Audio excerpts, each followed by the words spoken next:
Thank you, Mr. Speaker, for giving me this opportunity. And I want to state from the very beginning that I support this miscellaneous amendment bill because, Mr. Speaker, if you look at the proposed amendment to the Children's Act, it's basically the bill proposes to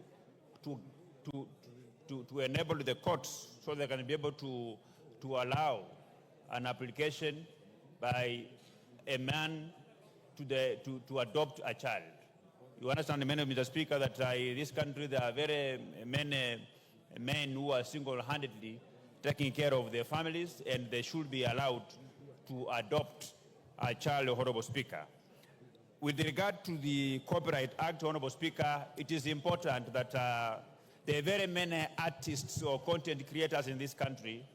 They should be remunerated from the same level, and we must have some clear management in terms of what the Copyright Board will follow to ensure that there is equity and fairness insofar as sharing the royalties is concerned, Honorable Speaker.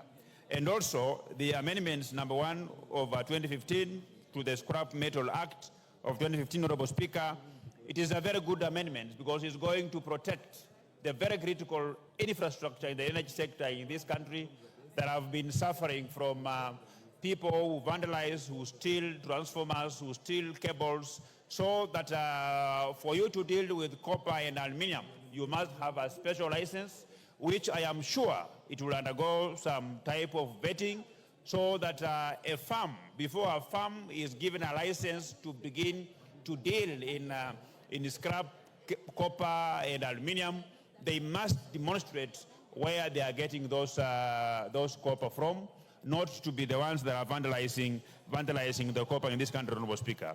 Basically, Honorable Speaker, these miscellaneous amendments is just to cleaning up various statutes to realign them with our Constitution and the very many changing policies in this country. And it's a good thing that we are going to move forward, Honorable Speaker. Honorable Speaker, the essence of these miscellaneous amendments is that, Kenya as a country is run on policies. And when a government implements a policy or a law, we have a team of government, both in government and outside government, that have a responsibility of monitoring and evaluating how those policy and those those laws, statute laws, are either beneficial to the country in terms of how much budgetary allocations they are receiving, how much value that the Kenyans are getting, and as a country and as a house, we have a responsibility to either terminate those various policies or rather improve them so that the Kenyan people can continue to get a benefit of these very many laws, Honorable Speaker. Honorable Speaker, even as I support these laws, we must be aware that at times these miscellaneous amendment bills can be brought in to misuse. But I've gone through this document and I can confirm to this House that each and every proposed clause has beneficial to this country. And once these amendments have been approved, this law will go a long way into ensuring that the Children's Act is properly beneficial to the country. The Copyright Act goes ahead to benefit the very many artists and local contents in this country. The scrap metal that has always been a bit misused, Honorable Speaker, by vandalizing bridges, guardrails, by vandalizing electrical power lines, is not going to continue happening again, Honorable Speaker.